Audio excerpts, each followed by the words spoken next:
On continue notre série d'introduction à Webflow et Wiz avec cette dernière vidéo qui va être consacrée à la finalisation de notre formulaire. C'est parti! Alors, la dernière fois, on avait fait la partie API avec Papers qui nous permettait de retourner le sirène, le nom d'entreprise et le code NAF. Donc maintenant, on va se consacrer aux différentes branches de notre formulaire. Donc, dans la première vidéo, on avait fait l'affichage dynamique en fonction de la réponse à la question est-ce qu'il y a un sirène existant ou non. Ensuite, on avait fait le call API à Papers ici.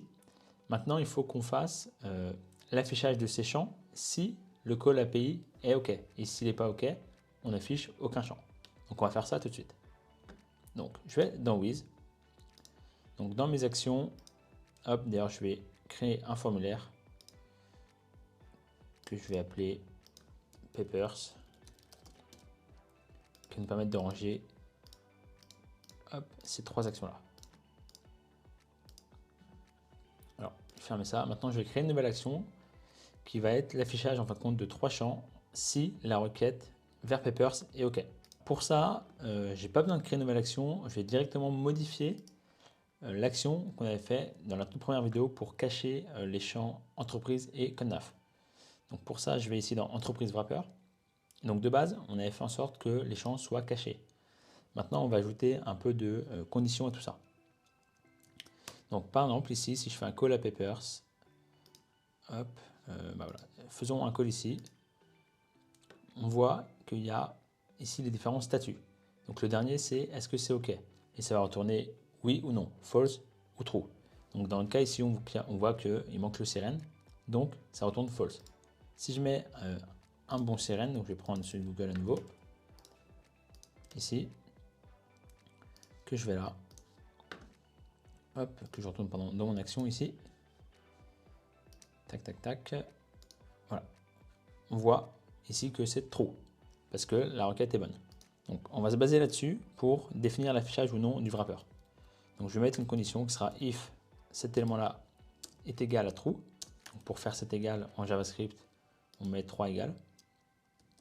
Ensuite je vais définir du coup ce qui doit se passer quand cette condition est respectée. Donc je vais mettre return block, c'est-à-dire que je veux afficher mon champ quand la requête est OK. Sinon, return none. Hop. Donc on voit ici que le champ s'est bien affiché. Donc je vais faire pareil en fin de compte pour le code NAF. Donc je vais venir copier directement cette condition que je vais coller à la place du return none. Je vais faire close. Hop. Et donc là on est bon puisqu'on voit bien que le nom d'entreprise et le code NAF s'affichent bien. Alors d'ailleurs le nom d'entreprise il devrait être dynamique. Alors pourquoi il ne s'est pas affiché? Alors, je sais pas, je vais faire un refresh. On va remettre le sirène. Hop, c'est pas celui-là du coup. Voilà, le nom d'entreprise c'est bien affiché. On voit bien que les champs se sont affichés. Donc si je fais non, voilà, on voit bien tous les champs. Alors il faudra qu'on définisse pour cacher ces champs-là. Ensuite. Donc là on avance. Donc là on a cette branche-là qui est OK. Maintenant on va définir d'autres branches pour dire est-ce que le code NAF est égal à ça? Si oui, on affiche ces champs-là. Sinon, on affiche les mêmes champs, non, sauf le champ outil. Donc pour ça, on va faire pareil. Donc on va retourner au niveau du outil wrapper. Donc on va prendre la même condition que tout à l'heure. Donc je vais venir la chercher ici. Hop. Donc si notre requête est OK et que le code NAF est égal à 60 et quelques, on va afficher le champ. Et donc là, je vais venir ajouter le code NAF.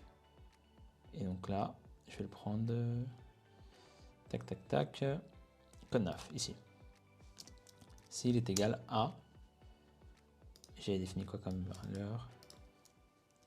6201Z. Et donc lui, je vais le mettre entre guillemets.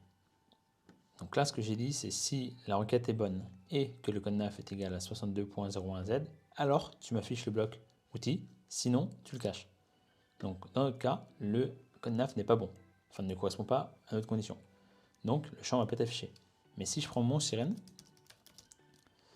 tac, que je mets ça là et je passe au Blur, on va voir que du coup le code NAF s'est bien changé et le wrapper outil est bien apparu puisque la condition est respectée. Car si je regarde ici le code NAF, tac tac tac, on va voir ici 62.01Z. Donc maintenant on va faire pareil. Par contre on n'a pas besoin de le faire parce qu'on va pouvoir afficher directement maintenant nom et email. Hop. Et tac, donc le nom, on va pouvoir faire en fin de compte prendre directement ici. Pas ici. Celui-ci. Pour dire en fait si la requête paper c'est bonne, alors tu vas venir m'afficher le nom. Parce qu'on peut l'afficher en fin de compte dès le départ. Et pareil pour l'email. Et donc là, si je refresh, hop, donc là, je repars de 0. Donc si j'ai pas de sirène, il s'affichera 1. Si j'ai un sirène, le champ sirène s'affiche, et ainsi de suite. Donc là, je vais remettre mon sirène. Je passe au Blur. Il se passe quoi? Donc là, tous les champs s'affichent, puisque, par contre, cette branche-là, elle est directement, c'est presque une seule branche, puisque ce code NAF est bon.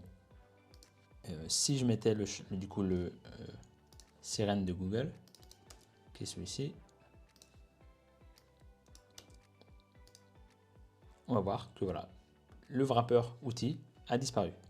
Et donc on va pouvoir faire pareil pour l'affichage du bouton maintenant, pour pouvoir dire si la requête à paper sans compte est bonne, alors tu t'affiches.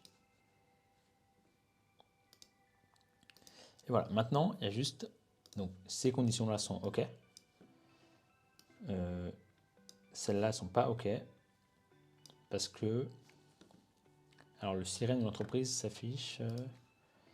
Non, il s'affiche pas, je pense. Alors je sais plus. Qu'est-ce qu'on a fait? Si je mets ça, ok, donc cette condition-là est bonne aussi, puisque ici j'ai bien false et donc mes champs-là ne s'affichent pas. Donc il faut que la personne en fin de compte aille chercher un sirène correct, comme c'est le cas avec celui-ci. Ok, donc j'ai bien mon bouton qui s'affiche. Donc cette condition est bonne. Maintenant, il faut, en fin de compte, quand j'ai nom tout en haut, afficher uniquement le nom et l'email. Donc il va falloir que je recache tous les autres éléments. Donc pour ça, je vais aller dans nom wrapper. Alors donc là, je vais dire si ça est égal à true et alors pas forcément dire c'est pas un et, c'est ou. Hop, et donc pour ça, alors j'ai un problème. Voilà. Hop, pour ça, je vais mettre deux petites barres.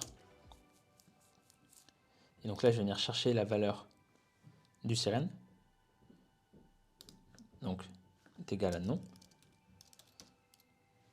Alors, tu t'affiches. Donc ça pour le nom et je vais faire pareil pour l'email.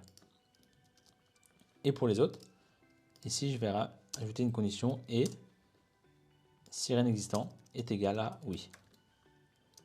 Et donc là, je vais faire pareil aussi. Je vais pouvoir le copier directement pour le code NAF.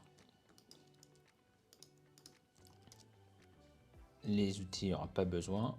Et pour... Alors si les outils... Tac, tac, tac. Ah oui. Et que le sirène est égal à oui. Et donc là, normalement, on est bon. C'est-à-dire que quand la réponse est non, j'ai que le nom et l'email. Donc j'envoie le formulaire. Et sinon, je viens demander le sirène. Donc, on va repartir de 0. Donc là, c'est non. Donc je demande juste nom, email. Il me manque d'ailleurs le bouton ici. Donc soit la requête vers paper c'est true, soit hop, soit sirène existant est égal à non. Donc là on est bon. Et donc si je fais oui, donc là ça cache le nom et l'email, en tout cas pour l'instant. Je vais ajouter mon sirène. Et donc là ça va venir m'ajouter le nom de l'entreprise, le code NAF, le wrapper avec les outils. Donc là je vais pouvoir choisir mes outils. Le nom, donc là je vais pouvoir mettre Benoît, hop, je vais mettre mon email. Et ensuite je peux venir envoyer le formulaire. Et donc là je peux faire envoyer, il va être envoyé directement dans Webflow. Et donc là si je vais dans Webflow, dans les settings de mon site, au niveau du formulaire, on va voir ici toute la donnée.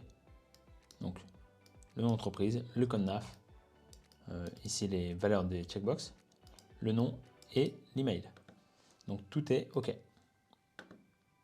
On pourrait ici bien sûr personnaliser ce message. On pourrait aussi envoyer la data directement dans une base de données comme Xano.